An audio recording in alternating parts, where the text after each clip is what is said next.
certainly the last one that I hosted, I thought that there was a lot of good feedback and a lot of Q&A about Chuck Bethel's stuff. But I think overall, that doesn't need to be the format for that, and staff has a lot of other things to do. Mr. Lanas. I think it's a unique situation where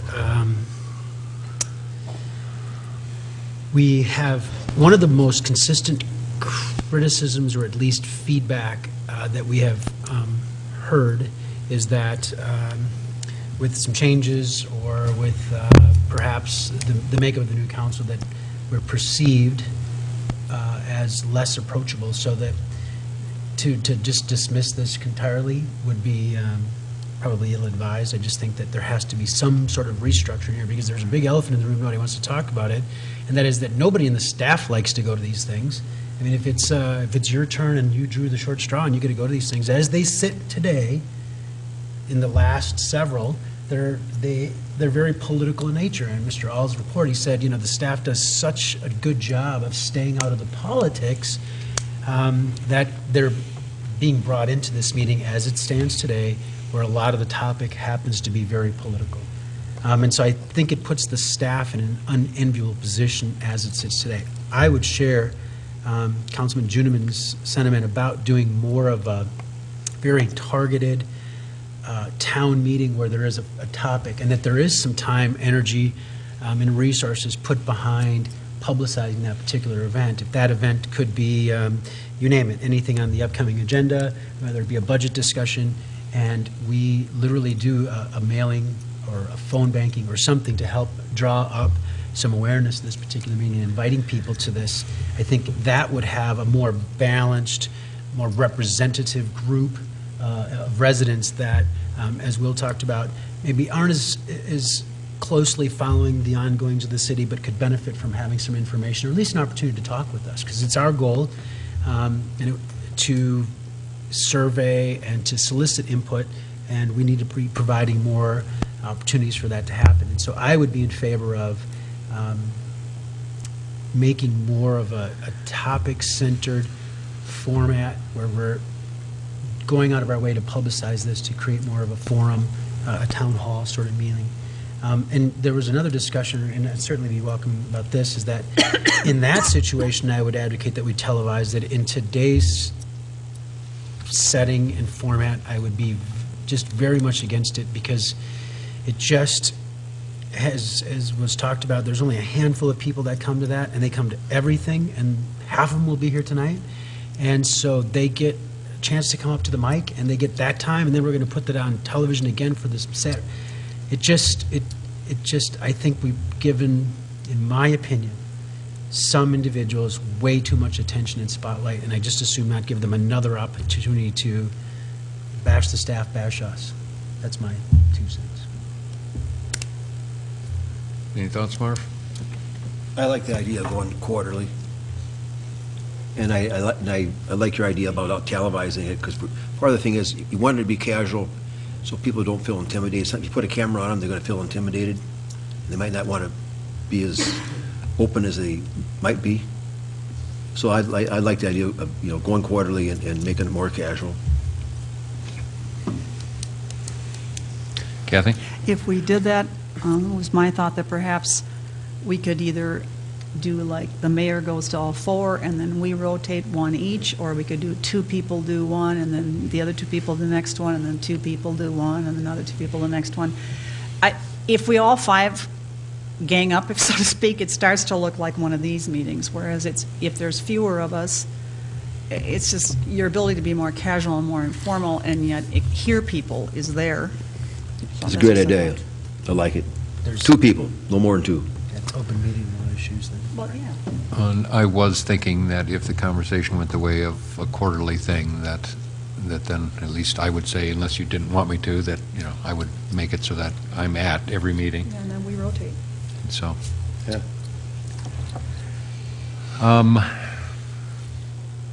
This is just an aside, back to Kathy's talk about communicating, and I know maybe it doesn't sound good to start with, but the more I thought about it, it sounded like a good idea. I found that the best turnout at these things is achieved when neighborhoods get flyered. And, but we don't really have the ability, unless we're all gonna, spend 2 weeks before going out and walking around neighborhoods and flyering them, and/or, God forbid, have a staff person doing that. And so, wouldn't this be a case where actually you could use robocalls? We have an existing relationship with all of our citizens, and it could be just a pleasant, there's going to be a town meeting, and here's what the topic is going to be, and you're invited. They're going to get the message to some degree, just like the flyer in the door. And so I was wondering if that would be, and they're cheap. And so I was just going to throw that out there. Good idea. Let's ask the city attorney to make sure that we'd be okay with that. Yeah, well, and so I just throw it out there as one idea, because I think that it is important that if we're going to do this, that we do get it advertised. And, I know that, like, we have stuff on our website and we put it in the monthly, but, people just don't get it. And so anyway, we need a better way to do it. Mr. Nephew. Let me step into the stingy budget mind first and ask if some of the concern is basically the cost and the drain on staff resources and so forth that this has become.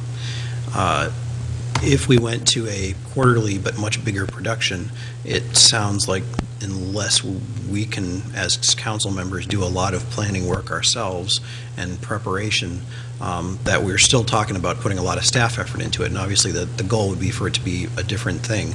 But I guess I'm just wondering, do we really want to do that as opposed to, where we now can call a meeting when there's a specific topic, as we have coming up next week, or when there have been big meetings in the past where we move to a different venue or something.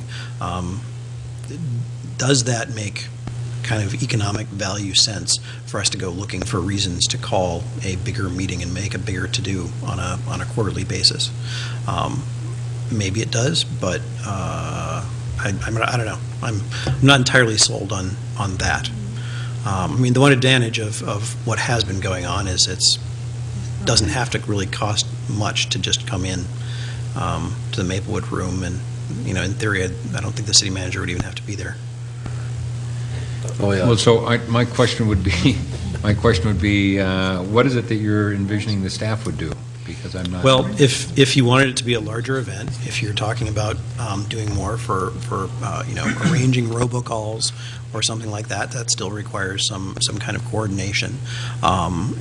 If you wanted to have it video recorded because it's going to be a larger thing and with some kind of subject about it, you might want to have people on hand to be able to answer questions that arise, or if you're going to be doing a presentation of some type, unless it's just going to be I suppose the one alternative, and maybe it's that I'm hearing a different thing than what you guys are conceiving of, but I'm thinking of something where, like, you go to the auditorium at the community center and you have a town hall setting where there's somebody, the mayor with a mic at the front and an audience full of people who can come up and ask questions, or a mic goes around, and then, or something like that. Maybe you're thinking of just people come in here and then we'd only have the one staff room and having staff person recording in the back room or something, but that's still at least as much as what we have now. So I know that there's been a lot of discussion about the whole recording thing, but if it was my choice alone, I'd say we should not record it. It's not an official city meeting still. Particularly if we go to this, there are some political implications in that, there's going to be discussions about, what do you think about that, Jim? My neighbor is out there burning a mattress in his backyard, and so. that was me, my bad. And so, so anyway, and I know that there's a good chance that there would be other people there recording, and that they don't necessarily use that in all good ways, but I would resist the idea of recording it, and that was another reason that I was wondering whether or not potentially the robocall thing would work, because there's really no effort. You make a recording, you do have to pay for it, but you send in your check and you make a recording and off they go. And so, let's see, Ms. Juniman. Well, as the one who brought up the town meeting format, let me tell you what I had in mind, and then you can bounce around whatever you have in mind. I had in mind what you said at the last, John, was just coming here and basically sitting around. But you do it in a format where lots of town meetings, it's an update. So if it's the mayor or whichever council member is there, you just update on what our recent projects are or what the next big thing we're going to be tackling is and let people know where it is. I mean, it's informal, but it's informative at the same time. And then you ask them for questions about that, and then if they have any other questions about city procedure or process or whatever, that we can either answer or refer to staff for answers. So it's like a combination of what happens now, only expanding it a little bit, and it wouldn't necessarily have to involve a staff member. I mean, if you're the council person that's going to be doing this, and it's going to be an update every time, you just meet with whoever, the manager or whatever department head the latest big project is, and make sure you have your information straight, and we do it. Taking the informality out of it is part of what makes people stay away. I agree with Marv. There are people who do not want their faces on camera, and that's their right. So if anybody wants to hear what's going on, if it's informal and we're not processing anything and we're not giving city stance on anything, anybody wants to know what's gone, they come to the meeting. If they don't come, I guess they don't know what happened. Oh well, if it's not an official city meeting, and we're not dragging staff into it, and there aren't a predominance of elected officials there, it is still an informal setting where people can talk and ask questions. But I think once a month is overkill, except for the diehards who just have nothing else to do personally, or whatever. And I think it's become not the thing to do for other people. They don't want to get sucked into what they've heard. So I'm just trying to call it a more informational format, a little bit bigger audience perhaps. If only 10 people come when you have it in a certain area, oh well, that's how many people were interested. But the more formalized we make it and start recording it and blah, blah, blah, then my suggestion is we just forget the whole thing. If we're going to make a big deal out of this, I'm opting out. I agree with Kathy. Just keep it That she's opting out? No, just keep it informal, keep the cameras low. Make it more laid back. Yeah. Because we want people to feel comfortable. We don't want to feel intimidated. Mr. Lonis? I think that would be the only piece that I would actually just really push for, that, when we're out blanketing neighborhoods to get elected, we spend a lot of time talking to people, and that's a really positive thing. And to be able to invite people and welcome them to an opportunity to sit around and to hear the state genealogists talk about our aging population or whatever. What if we had it so that it was more casual, so that it was informative, so that there is precedent in other cities to have ice cream socials with the mayor or whomever, and you could come, you could hear a really good speaker, you could hear about the ongoings of the city. It could be very casual, and just, I guess what I'm hearing people say is what we have now isn't necessarily our best option. And I appreciate Councilman Nephew bringing it up here, because I think the part that we ought to look at is ways to be more in touch with our residents. And if we can make it informative and fun and casual and more welcoming to people who don't come because of the current format and the people that attend and the history of the way it has gone over the last several years, that if we try something different, at least we tried. And we can reach out to those people and go, hey, we blanketed your neighborhood. Each council person took out 100 flyers, and we made a robocall, and we tried. We reached out, and we had ice cream, and let's do this. And if we have 20, 30 people come, it's going to be a lot better than the ones that are coming now. Well, it's the same people over and over. We're not expanding, so This obviously. isn't an attack on the people, individuals. I'm saying No, it just more isn't expanding representative. or changing, so Exactly. something Exactly. isn't working. Mr. Nephew? On the issue of people that are uncomfortable because of the cameras and so forth, obviously the city doesn't record it now, but that level of discomfort is there because it's not even something where you have a chance to go and see if you looked like a dork.